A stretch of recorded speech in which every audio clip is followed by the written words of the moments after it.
So sensory processing. What is sensory processing? Our nervous system is really at the center of sensory processing. Every moment, all day long, we are processing sensory information. Our system is working to understand and respond to that information.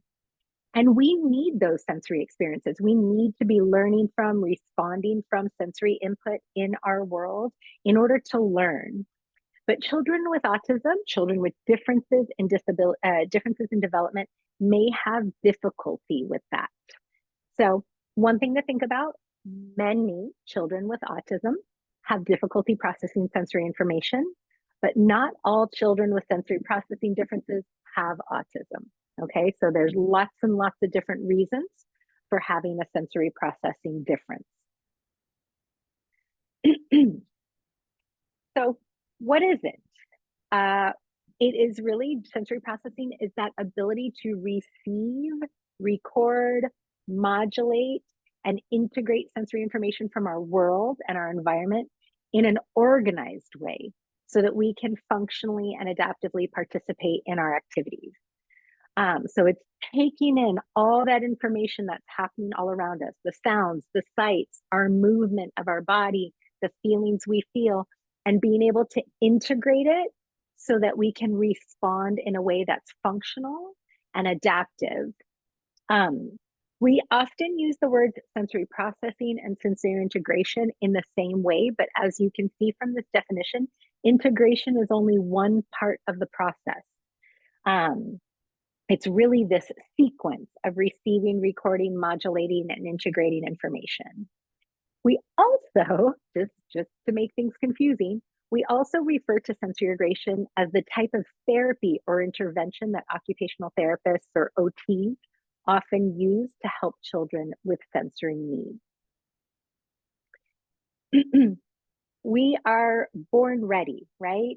Babies are born ready to integrate sensory information right from the start, even as newborns. They're taking in sounds, they're taking in smells and sights. And typically, as we develop, we grow these skills by interacting with the world.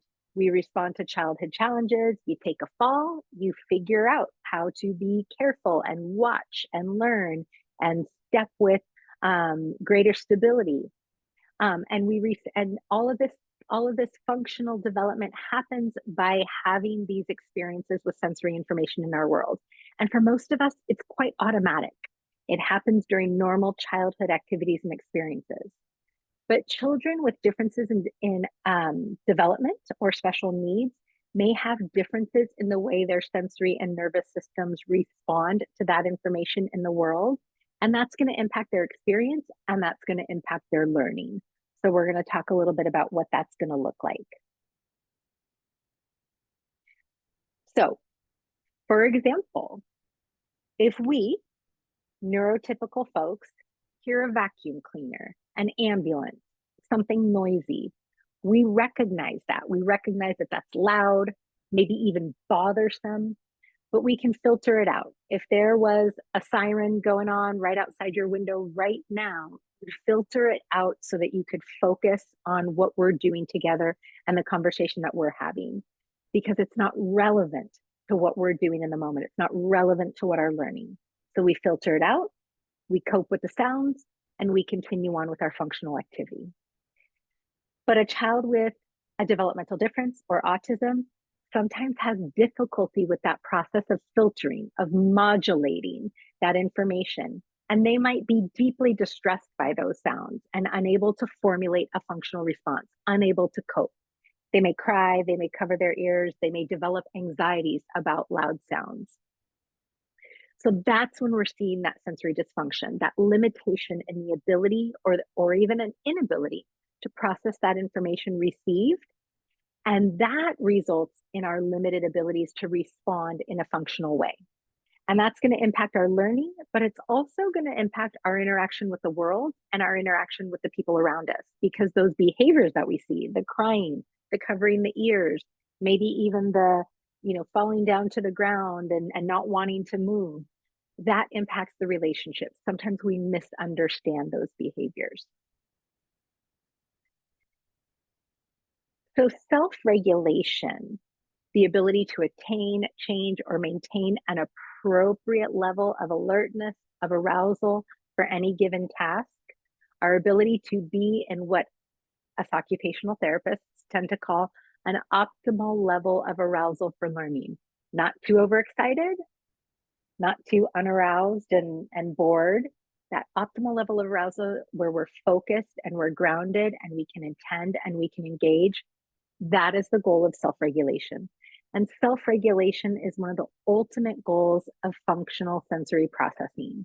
It's that ability to assimilate, to adjust as needed, to use sensory information in a way that allows us to work and learn. To learn and engage in our daily activities, we have to feel grounded yet focused, alert and attentive. Similarly, to get ready for bed at the end of the night, we need to calm ourselves. We need to decrease our engagement and alertness so that our brain and body can shut down to sleep. So all throughout the day, in all the different parts of our routines, we're using sensory information in our world to influence, change, and maintain this optimal level of arousal, to self-regulate.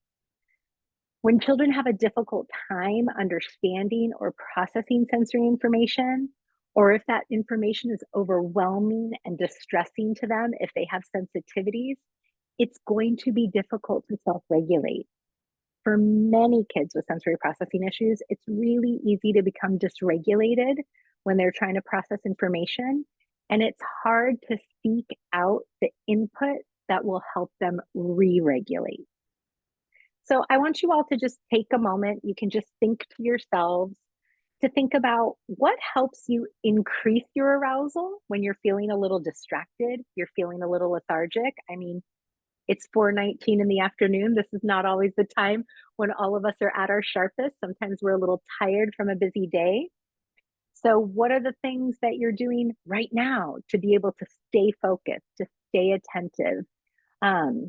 What helps you decrease your arousal when maybe you're feeling overexcited, you're feeling too overstimulated to really effectively learn? When you go to the mall and there's sounds all around you and people bumping into you, what is it that you do to help you decrease your level of arousal so that you can stay regulated and complete the task that you went there for? So just take a moment to think about those things. What helps you learn and focus? What increases your arousal when you need to engage? What decreases your arousal when you're overstimulated or when it's time to calm down in your routine? And think about some of those things that help you. And the reason I want you to think about the things that help you is because they help us as adults mutually regulate with the children in our lives.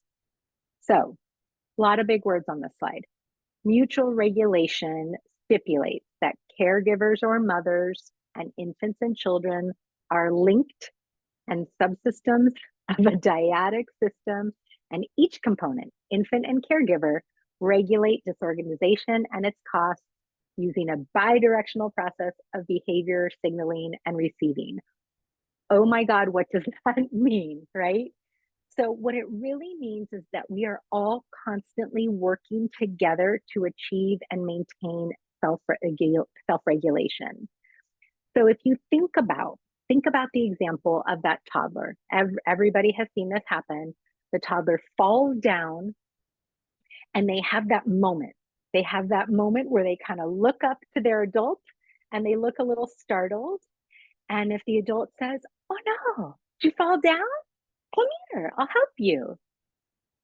That panicked face on the toddler calms and they move from that panic and pain to calm and comfort by mutually regulating with the adult who stayed regulated, who stayed focused, who stayed grounded and modeled it for them.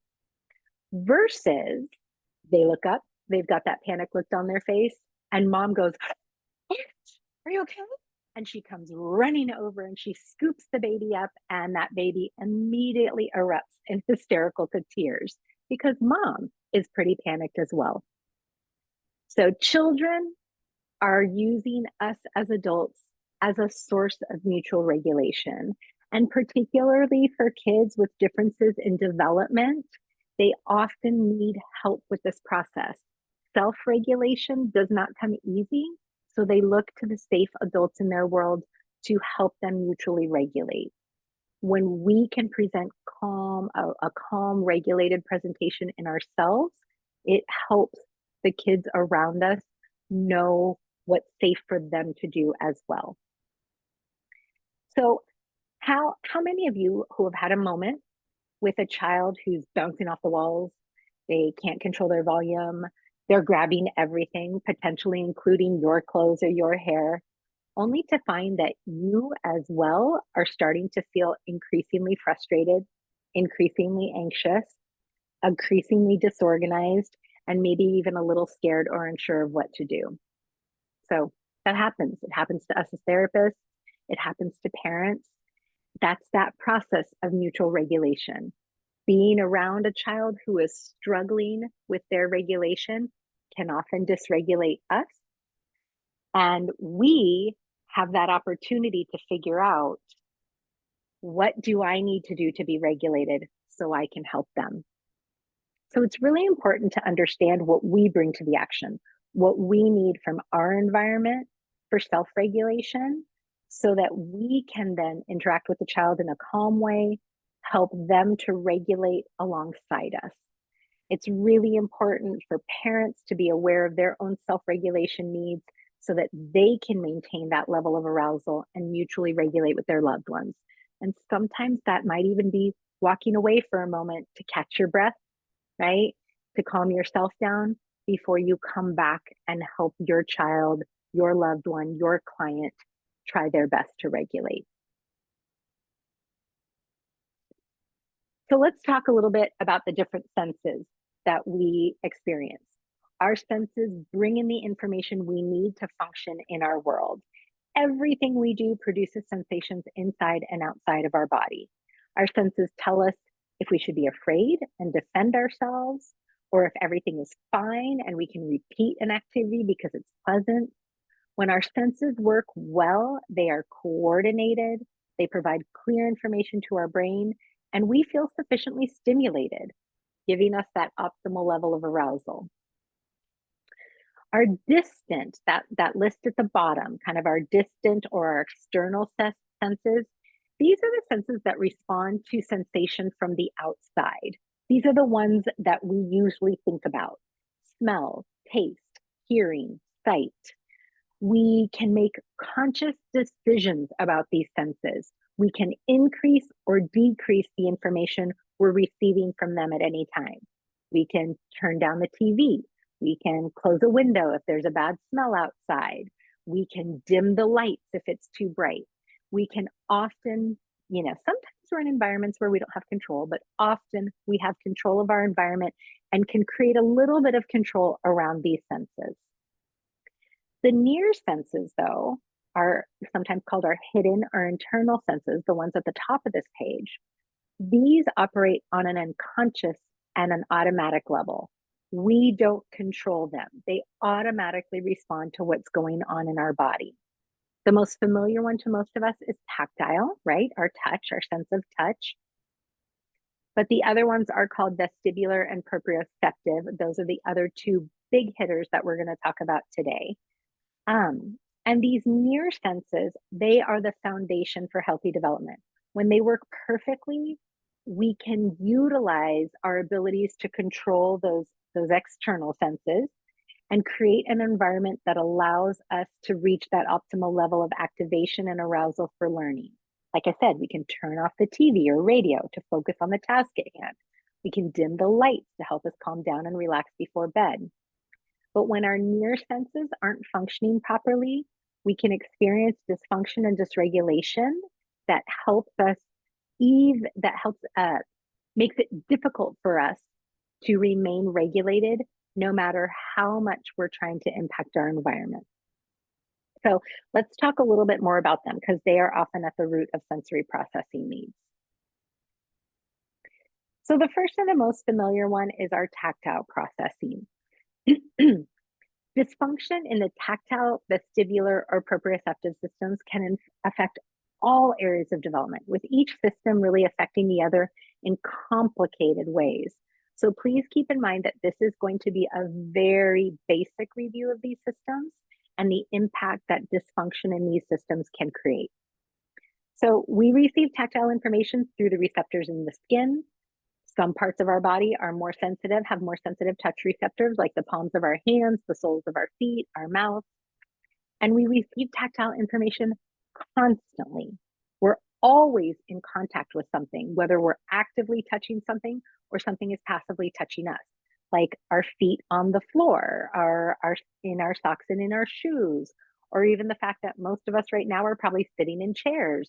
So our bottom and our legs are making contact with the chair. All of this, the tactile sense is a huge sensory system that gives us information that allows us to respond to our world. It's divided into two subsystems, the protective system and the discriminative system. As you can imagine, the protective, sometimes known as defensive system, it protects us from dangerous stimuli. It's the system that's activated when we reach for something on the stove and accidentally bump that pot. We pull our hand away to avoid burning ourselves. It also helps us interpret positive touch, like a gentle caress, and prompts us to reach out and receive more. The discriminative system helps us to know what is being touched, where, if the touch is light or deep, and it perceives the characteristics of an object. Is what I'm touching soft? Is it sharp? Is it warm? Is it rough? It helps us understand the things that we're touching. That defensive system is active. It's ready to go. It's active and developed at birth. But the discriminative system, we learn and we strengthen gradually as we have different tactile experiences. Excuse me. So what does it look like when our tactile system is not working particularly well? Kids with tactile processing issues might be defensive. They might have some hypersensitivity to touch. They might respond poorly, have some hyposensitivity or under responsiveness to touch, or they might have poor tactile discrimination. They don't always understand what they're touching. They don't understand the relevance of it. Tactile defensiveness is probably the most obvious and the most notable type of sensory dysfunction. It happens when there's an adverse response to touch. And we respond by defending ourselves. We don't like the way it feels. It's distressing to us. These are the children who can't tolerate getting their hands dirty. They don't want to play in the sand or touch toys. They avoid hugs and contact with others. They might even have difficulty feeding themselves because they don't want to touch their food, or the texture of foods are upsetting when it's in their mouth. It is distressing. Different types of touch can be truly distressing to them. Hyposensitive kids have difficulty registering that information. And so what you can often see is that they're seeking more and more and more of it to satisfy their need. These are the kids that might constantly be pulling at your hair, pulling at your clothes. They might really crave activities like they want to get their hands all in their food. They want to play in the dirt and mud. They want to touch everything and really explore. And children with limited discrimination might have a hard time touching and manipulating objects and toys because they don't understand the messages that touch sends their brain. So they don't know how to plan their movement. They might have a hard time holding a pencil. They might have a hard time with handwriting because they can't quite figure out grasp and fine motor skills because their sense of touch is diminished. What about vestibular processing? The vestibular, I know this is not one of those senses that we hear about quite as much, but the vestibular system is the central system for understanding how our body responds to gravity and how it responds to movement. It processes information about movement and gravity and balance, and it gets that information through structures in our inner ear. It lets us know where our heads and bodies are in relation to the earth. So right now, my vestibular system is making me aware that I'm upright. I'm stationary in my chair. If suddenly my chair were to be tipping over, my vestibular system would be what tells me to straighten back out. It's really our unifying system. It really helps us understand where we are, where our body is in space. And it provides a framework for all the other aspects of our system. Like the tactile system, it has defensive and discriminatory systems. The defensive systems tell us if we're falling or losing our balance. It allows us to generate that protective response, like putting our arms out if we're falling. Initially, these responses are reflexive, but as we learn through experiences, we refine our responses. And as we mature, and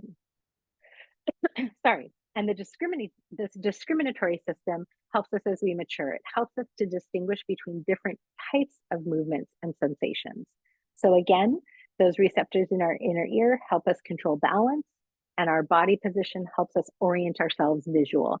It's the system that tells babies, you know what? It's time to sit up, because that's how we want to see the world. We don't want to be looking at the ceiling. We want to be sitting up with our head vertically. That's how we understand the world. What does it look like if this system is not working right? So again, we're seeing these words hypersensitivity and hyposensitivity. When you are when you are overly sensitive to vestibular input, movement, or even sometimes the possibility that you might get moved can cause a child to become distressed and over-aroused. They may demonstrate an intolerance of movement. They may get disorganized when they're moved. It may make them feel dizzy or confused. And we might see things like what we call gravitational insecurity, meaning they're fearful about when their body is moved opposite of gravity. So when we might be falling to the side, or even when we help them to lay down, we're going to change a diaper or it's time to lay down. Changing positions from upright to laying down can be very nerve-wracking for them, and it can be a little bit confusing. When our vestibular system is functioning optimally, we really understand our body's position in space. Lots of kids love to experiment with this. Swinging, jumping, being thrown in the air by mom or dad. But a child with vestibular dysfunction may have a limited understanding of where their body is in space, and this sense of insecurity can lead to distress when their body moves, when it's not firmly planted on the ground. So sometimes you see this in babies who just want to sit, and they get really upset if you lay them down to change their diaper, or if you're trying to help them figure out how they can crawl and move to get their things. So these are the kiddos who sit, and when a toy is out of their reach, instead of going to get it, they cry and they fuss. This might be the kiddo who, when you put them in the swing in the park, they are climbing out and grabbing you because it is way, way, way too scary for them. They just react with terror. And when I talk about this is the kid who doesn't like the swing, or this is the kid who doesn't want to move, I'm talking about a difference from a normal fear reaction from a little fall, or a normal fear reaction from the first time in the swing. I'm talking about a reaction that is an overreaction to movement, a primal fear when your body moves and experiences changes in gravity. It truly is scary and fearful, and kids will react by protesting or avoiding movement. Children with hyposensitivity to vestibular input that may not register enough movement signals. So they don't really feel a sense of satisfaction with movement, and they may seek more and more, like those kiddos who are touching everything. These are the kiddos who are pursuing experiences with gravity. They're throwing themselves backwards in your arms so that they can feel what it's like to be upside down. They're running and crashing into furniture. They're spinning. This may be the child who has a hard time focusing on activities because they're constantly in motion. They're constantly moving.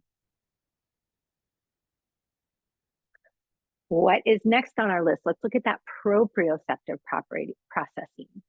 So the proprioceptive system is very, very connected to the vestibular system. This one also helps us understand input regarding the position of our body.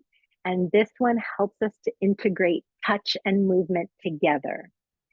So the messages from our joints and muscles work with the messages, the receptors in our touch system to let us know without looking what our body is doing. So I don't have to look into a mirror to know right now that I am sitting in a chair. My feet are on the floor, my, legs and knees are bent at 90 degrees, my trunk is upright. I know that just by feel. I know that because my muscles, tendons, ligaments, and joints are sending messages to my brain. They're sending this position sense about what my body is doing. And that allows me to be aware of my body. It helps me plan movements. It helps me know how far I have to reach to grab my water bottle, lets me know how hard I have to squeeze to pick it up. There are also, and when this system is working smoothly, we feel secure because we can understand and we can trust our body. We understand what it's doing. Proprioceptive input, like vestibular, can have an impact on arousal and other areas of sensory processing, and deep pressure to joints or muscles or heavy work that provides input to our joints and muscles often tends to be calming or grounding and can have a positive impact on the tactile defensiveness over time. So this is a really big system that we use to help kids regulate. Our proprioceptive systems, like we just talked about, are linked really closely to our tactile and vestibular systems. So we often refer to them in combined ways. So our tactile proprioceptive system, or our somatosensory system, helps us perceive touch and body positions together so that we can grade movement. It's like when I talked about grabbing my water bottle. It's the same system that knows if I'm picking up an egg, how gently I have to hold it to not crush it. It's the same system that knows or that gets sort of interrupted when you see a big suitcase on the ground and you go to move it and you pick it up and it goes swinging because it's empty.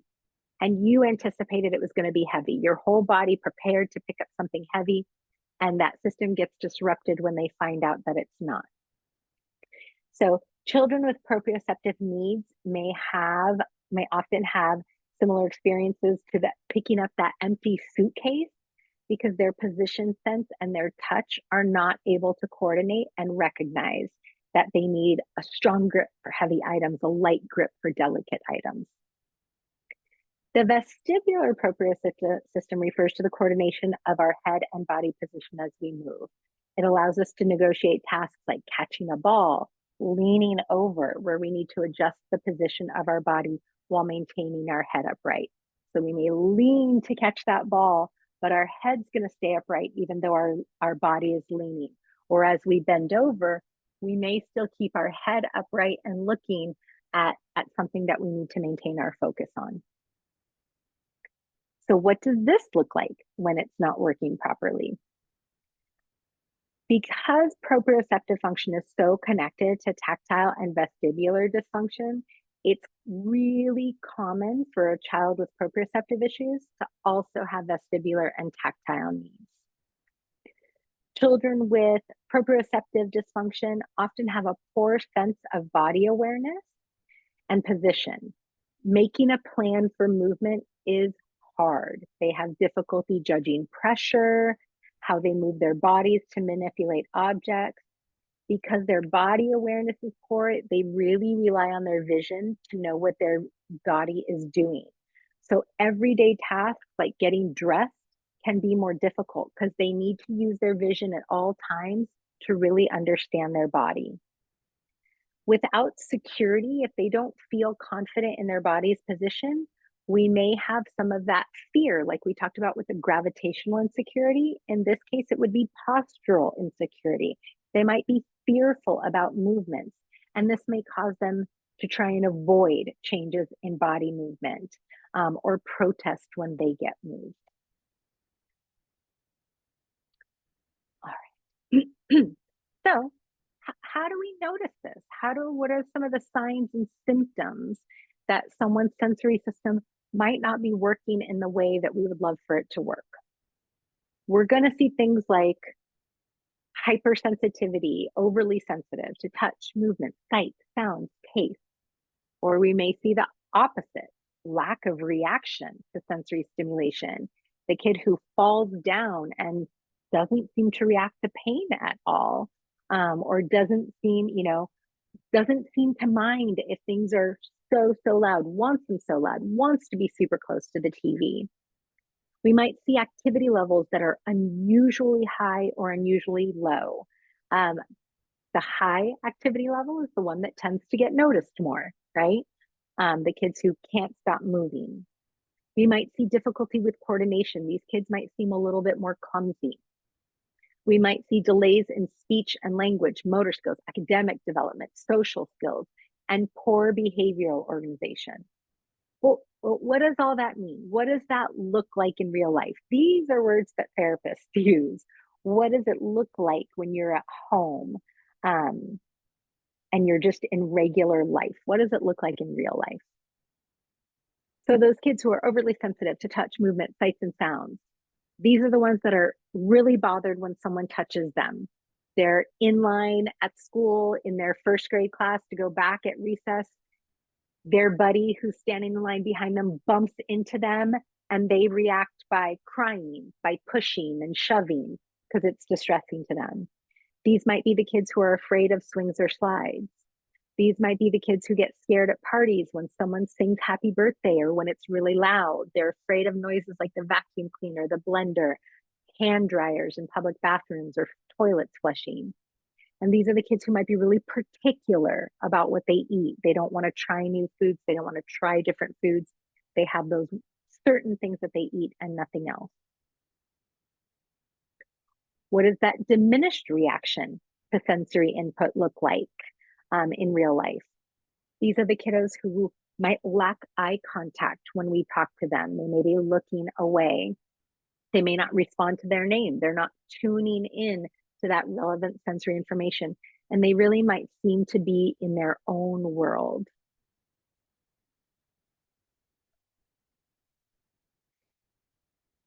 Those activity levels that are unusually high or low. The kiddo that's always on the move, always seems restless, has difficulty sleeping, can't sit still for meal times.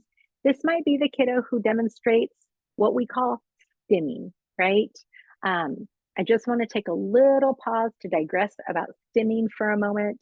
For those of you who are unfamiliar with the term, that might be the behaviors that we see in a child who's looking for more sensory input, where perhaps they flick their fingers in front of their eyes, or they like to look at something in a very certain way. They like to look at the lights or look at the ceiling fans. They might spin. They might line up toys in certain ways. They might move their body in certain ways. So these behaviors have historically been called stimming. And stimming has gotten a pretty bad rap over the years. Those are behaviors that we should change, behaviors that are inappropriate. We should look for more adaptive behaviors. But the reality is that most kids know what their body needs to regulate. It just may not always look what we perceive as socially appropriate. And so there is, those of us in the therapy world have a much warmer look at stimming these days than perhaps we used to, because we see it as a strategy that kids are using to get what they need from their world. And so we can think about what they're doing. And if it is something that is disruptive to the environment around them, we can think about, how do we get you what you need in a different way, right? If you're a kiddo who stims by jumping up and down and that disrupts the whole classroom, how do we work jumping breaks into your routine so that you still get what you need while being a little bit more functionally appropriate? And then that poor behavior organization. What in the world does poor behavioral organization mean? These might be the kids who might hit, yell, or push when someone bumps into them. These might be the kids who are perceived as having tantrums when they have to wait, when they're in a new place or unfamiliar place or noisy place, or when they can't communicate their needs. These are the kids who might get labeled as, oh, they have bad behaviors or they're troublemakers because they have difficulty following directions or standing in line with the other kids. That's that difficulty with behavioral organization. And so often that gets misconstrued and misunderstood by the people in these kids' lives. So what does this look like? How does sensory regulation and processing affect our ability to learn and engage? What does this look like in a classroom? Excuse me. Talked about those different sensory systems, what sensory dysfunction might look like. Our ability to regulate the sensory impact in our world is impacted by so many different factors. Stress, fatigue, illness, all of those things can challenge our body's ability to effectively process sensory input. And to effectively learn and engage, we have to take in a just right amount of sensory input to allow us to stay in that just right, that optimal level of arousal to really be able to learn and to function. So in the classroom, children with very high, or at home, children with very high sensory thresholds, they have a difficult time receiving the amount of sensory input they need to reach their optimal level of arousal. So they might really seek it out. Children with very low sensory thresholds, everything gets in, right? Everything gets in. They don't filter anything out, and they have a hard time. They take in too much information to maintain that optimal level of arousal. So what does that look like at home? Those kiddos with high thresholds, they may be, sorry about that. They may be sensitive to, they may seek out things like touch, sights, or smells. They may be particular about where they sit. They may want to touch or feel or look at certain things over and over again. Those children who are sensitive and they're seeking things out. Some children, on the other hand, might be really overstimulated and overwhelmed by sensory input. They may avoid it or defend against it. And avoidance can be really interesting because avoidance might look like I'm ignoring, I'm withdrawing, I'm just going to kind of hide here in the corner. And those kids, it's really easy to miss because they might be quiet and they might just seem like they're doing their own thing. But other kids who are sensitive and overstimulated might defend, and they might protest. They might scream, hit, engage in other aggressive behaviors to defend themselves and protect themselves from input that's dysregulating and frightening to them. And then there are those other students who are seeking it out. Like I said, they seem like they're not attending. They seem like they can't focus. They're jumping around from activity to activity. They have to touch everything, mouth everything, flap their hands, look at things intently. They want to swing, bounce, run, jump. And when they can't get the sensory input they need, they too may become frustrated and they may act out in an effort to show you that they need something different. So how do we, if you're a teacher or if you're a provider or if you're a parent, how do you distinguish whether or not those things, all those things that I just listed off, some of them don't sound like great behaviors, right? Some of them are not things we want to be seeing happen on the regular: crying, hitting, screaming, tantruming. So how do we really determine what is a sensory need versus behavior? Sometimes that takes a lot of exploration and a lot to really figure out, because those sensory needs may really look like those maladaptive or negative behaviors. And we really need to get to know children and get to know where the root of some of these actions and behaviors are coming from so that we can appropriately support them. We tend to lump together these sensory processing signs and symptoms with behaviors that are the result of a sensory processing challenge. So behavior is a conscious choice. It might not always be appropriate. I'm not saying it's always going to be good. It might not be the best choice. It might not be appropriate or adaptive, but it's a choice. So, for example, the child who is demanding a cookie at 5 p.m. right before you're going to have dinner. Cookie, cookie, cookie. She's trying to advocate for her choice. She may advocate for her choice by lying down and screaming when you say no. And the manner in which she advocates for that might be undesired by you. but generally she's trying to let you know what she wants. She wants a cookie. Sensory processing need, on the flip side, reflects an unusual response to sensory input. And depending on how that makes a child feel, they may use that response to protect themselves from unwanted input, or they might try to seek out a desired input, resulting in behaviors. So, unlike the child who just wants the cookie before dinner, this is the kiddo who's demanding chicken nuggets, screaming for chicken nuggets at dinner even though you're serving spaghetti, because they can't tolerate that mixed texture of sauce and noodles. It's overwhelming to them. It's upsetting to them. They can't handle that tactile input. They can't handle the smell. They're not trying to refuse your meal. They're not trying to be bad and say and protest. They're trying to protect themselves from input that's unpleasant to them. They're engaging in a natural nervous system response to keep them from something that their system doesn't tolerate. It's important to understand that subtle difference because it could look the same, right? They both might look a little bit like a tantrum, but they're coming from really different origins. The root causes of those behaviors are really different. It's also important to remember that sometimes kids with sensory differences, they might learn or develop behaviors because of their sensory challenges.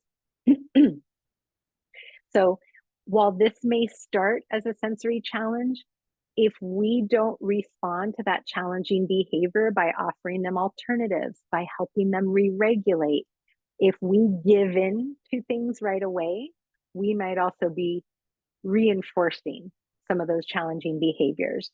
So we really want to recognize that behavior forms as a response to sensory processing needs. So we want to think about how we can support a child in making more socially appropriate responses to their sensory needs. And we want to think about how we might meet them where they're at. How can we change the environment to better support their sensory system and their sensory needs? Oops, sorry, going the wrong way here. So how does that impact a relationship? Let's take a deeper look at how these resulting behaviors might impact a relationship. So at this moment, in this room, all together learning about sensory information, we can think about this all intellectually. We can know that the tantrum, the child who pushes, the child who pulls hair, we can know that these actions are the result of a confused and dysfunctional sensory system. But imagine we're seeing these things happen in a classroom, happen in a home, happen in therapy sessions. Maybe there's also an older sibling who's running around, who's got the TV turned up to top volume. Maybe we have a mom who is tired, who has had a long day. She's hit her limits. She's frustrated. She, despite trying her very best, she shouted out no every time the child jumps on the couch. She seems on the verge of tears because she just can't figure out why her child won't eat. And maybe we're trying to create a routine with this child, with this family, and nothing is getting their interest. Even we as a therapist might be feeling a little bit at our wits' end. We could easily make different meaning of many of these behaviors. This child's defiant. This child can't follow directions. This child has poor attention. They have limited social skills. It can be so difficult to take a step back as a parent, as a provider, and really reflect on the impact of sensory dysfunction on behavior so that we can see beyond the behavior and recognize the distress and regulation. So let's think about it. You've got a kiddo who is jumping up and down on the couch, jumping up and down on the couch, jumping up and down on the couch. What meaning might a parent or a provider make of that behavior? Just take a moment to think to yourself, what do you think that they're deciding? What meaning does that behavior have to them? Oh, my kid can't pay attention to things. My kid can't stop moving. My kid, they're unsafe. They don't understand safety. When they make meaning, they formulate responses. So a parent or provider might be saying, get down, the couch is for sitting, get down, sit down. Um, and then what meaning is that child making of the response to their behavior? That child might have been thinking, I need more sensory information.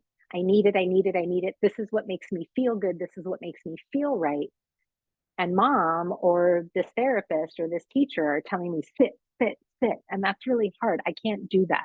That doesn't work for my body. So, how is that impacting the relationship between that child and that parent, that child and that provider, right? For children with sensory processing and regulatory needs, it's so important to understand the impact that those needs are having on the relationships in this child's world.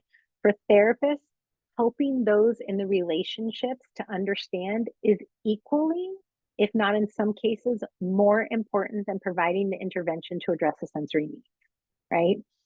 Because when I come in as a therapist and I can help a family or another provider to understand, to make a different meaning of the child's behavior, when I can help them understand that it's not that the child is defiant or bad, but it's that they're seeking or avoiding sensory input, even if that behavior doesn't resolve right away, and it often won't resolve right away, it will take time.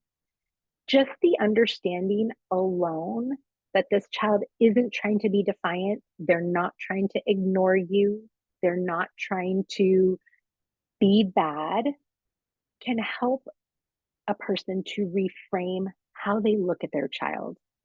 It can allow them to see the positives. It can allow them to see the different and unique ways that a child might be really, really trying to understand and tolerate their world to the best of their ability.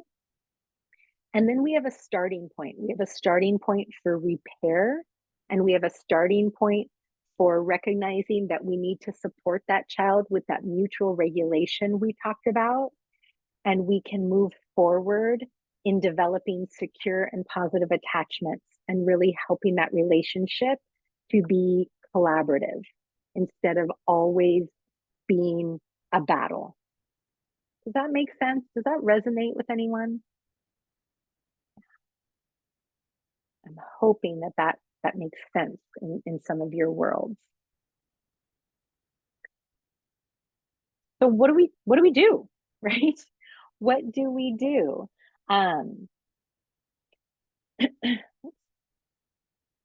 Well, one of the things that we can do to support some of that sensory processing is occupational therapy, right? So, occupational therapies are we are trying to fill a child's sensory gas tank so that they can respond appropriately to their world. OTs support the sensory motor needs of kids with autism and with other differences in development to really maximize their independence. We use lots of different techniques. We might work on gross and fine motor deficits. We might work on activities of daily living and self-care skills. We might work on sensory processing differences, and we might work on sensitivity, like seeking and avoiding sensory information and challenging behaviors that come from those sensory difficulties. So, and we're working really hard to see, are those gross and fine motor deficits, are those difficulties with activities of daily living, are the reason we have trouble with those things because of sensory processing differences. So for kids who are looking for sensory input, the kids who can't sit still, who are always moving, we're trying to teach them how to appropriately get the information they need to learn and function. For kids who avoid sensory information, who can't tolerate it, we're trying to help them decrease their sensitivity and fill their tank with calming and fundamental sensory information so that they can better tolerate the types of information that are challenging and they can better function in their world and learn from it. So what does that look like? A couple different pictures here. We are trying to give kids the opportunities to receive the sensory input they need to help them maintain an optimal level of arousal, and then to be able to engage in those learning activities.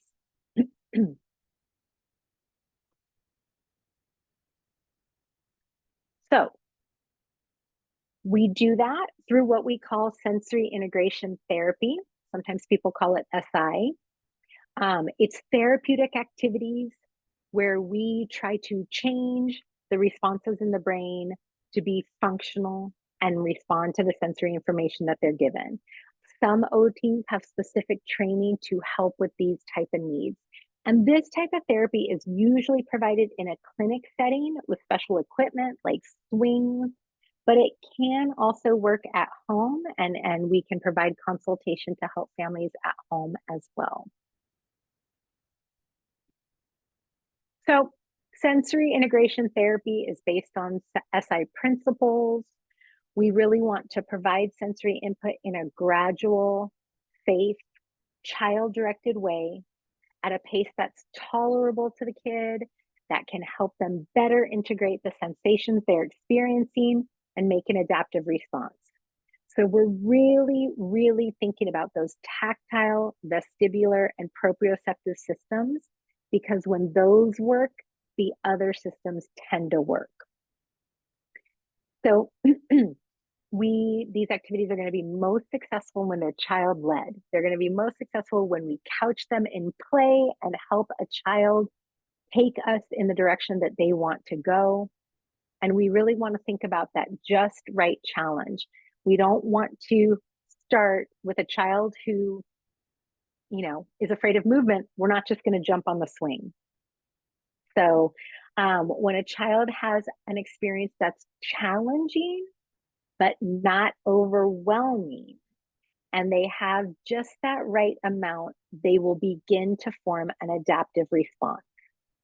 So for that kiddo with vestibular hypersensitivity, they're afraid of movement. We're not just going to plunk them on the swing. That would be really overwhelming, really fearful. We're going to create a fear response, and then they're not going to want to participate in therapy. They're not going to want to engage. We are not going to have done anything to teach them that movement is safe.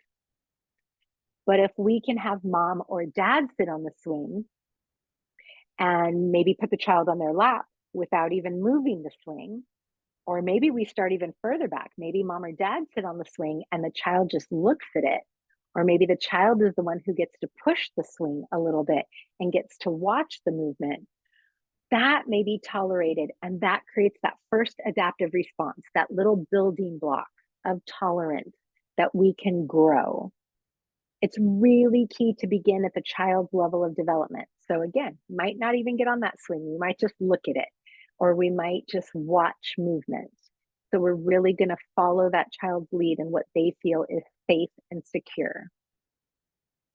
We want them to feel like they're driving the intervention and that it always feels safe and secure and moves at their pace. So sensory information, again, right here, use safely and gradually to help them respond in a way more functionally to that sensory information. We might use movement, coordination, and balance. We might use sounds and music. There's lots and lots of types of intervention. There's no way I could get them all in here in, an hour and a half, but they should always feel playful and fun. They should always feel safe. So what are some other things that we might also utilize to support sensory needs? And how do providers and families support sensory needs at home, in classrooms, in therapy sessions? Visual supports can be really, really helpful to kids who get overwhelmed by their environment. Very often, processing auditory information can be really challenging and can overwhelm our system. So visual supports, like a basic schedule of a morning routine. Imagine you have the kiddo who, sorry about that, the kiddo who every morning it's a battle to get up, brush teeth, get dressed, have breakfast, get out the door. Can we help them understand what to anticipate by having a visual schedule of a picture of brushing teeth, a picture of getting dressed, a picture of eating breakfast, a picture of the car, and knowing it's time to go. To just let them know, this is what we're going to do, one thing at a time, one step at a time. When we're done, we can pull it off, we can put it in an envelope, and they know that they're moving on to the next step in their schedule. It also allows us to decrease all that input, that auditory input. We're not going, time to brush your teeth. Come on, you got to brush your teeth. Please go brush your teeth. We're running late. Go brush your teeth. We can just point to that visual schedule and remind them. Incorporating sensory motor breaks and activities into a child's day, right? Kids who have a difficult time with sensory processing need those breaks to maintain that optimal level of arousal, which leads me to the sensory diet. So our goal, and I'm going to explain what that sensory diet is. Our goal is really to support kids to maintain regulation and an optimal level of arousal so that they're available, so that they're able to learn and engage in activities throughout their day. So we need to think about what sensory input helps a student regulate themselves, what inputs calm them down, fill their tank so that they can sit and focus, what sensory inputs alert them if they're one of those kids who's a little bit more bored, a little bit more lethargic, what helps them get revved up enough so that they can focus. And we want to be able to provide those activities at regular intervals throughout the day so that they stay in that optimal level of arousal for learning. They don't get too overstimulated, they don't get too understimulated. We call that a sensory diet. It's a plan for specific sensory breaks at regular intervals, certain times throughout the day that support a child to get the input they need so that they can be as successful as possible. Every sensory diet is going to look different for every single child, not just every single diagnosis, but every single child has a different sensory diet and a different need.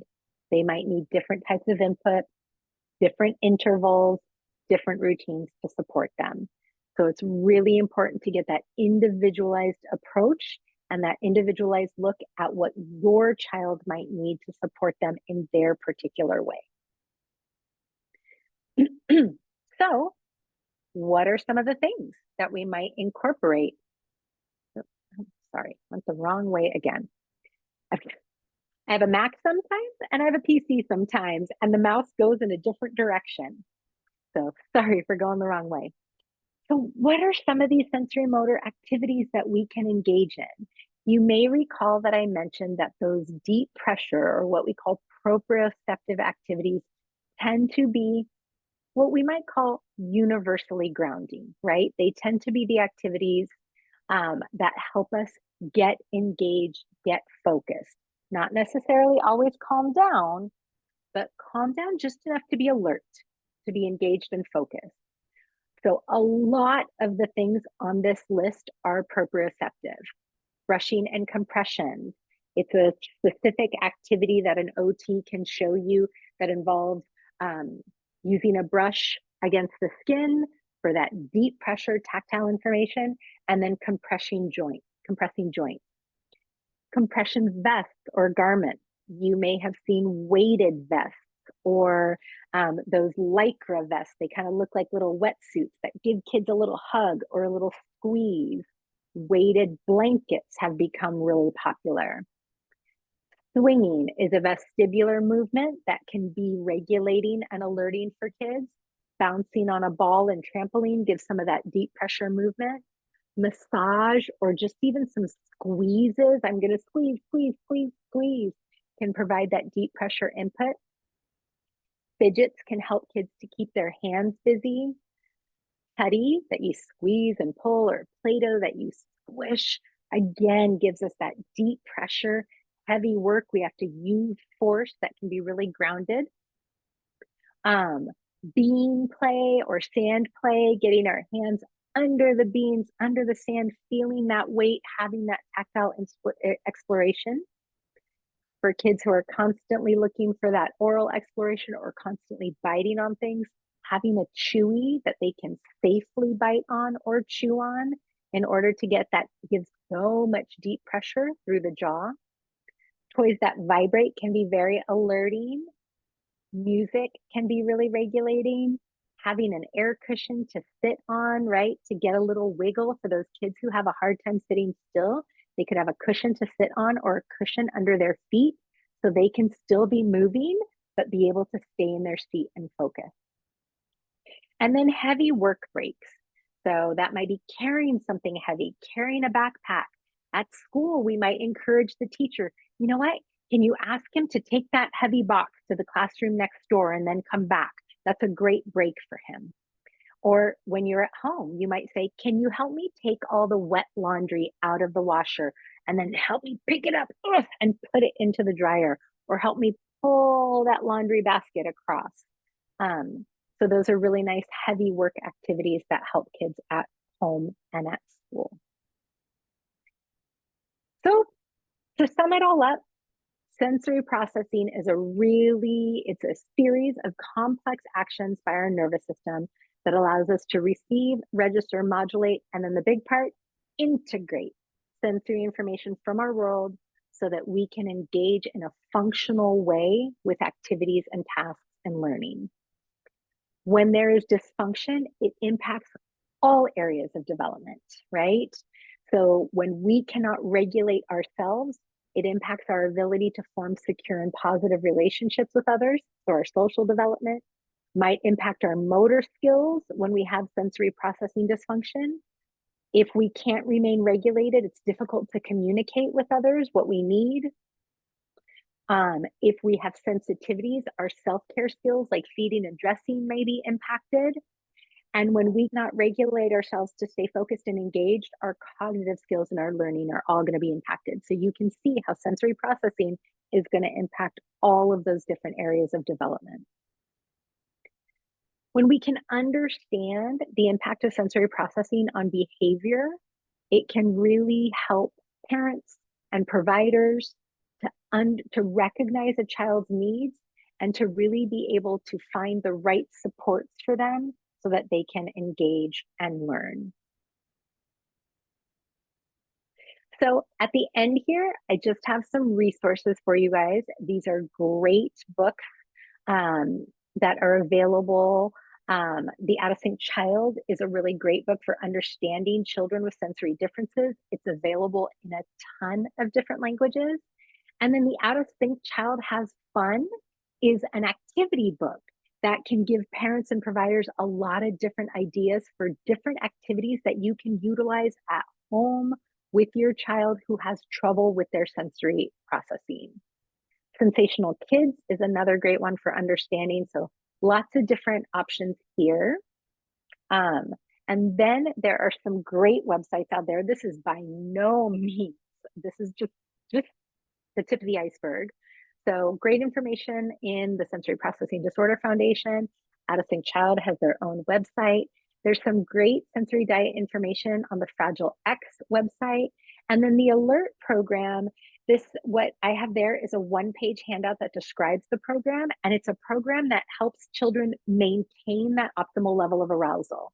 So it talks about how does your engine run, what revs you up, and what helps you put on the brakes and calm down. So some great information about sensory diets and how to help children get in that optimal level of arousal, whether it's revving up or calming down.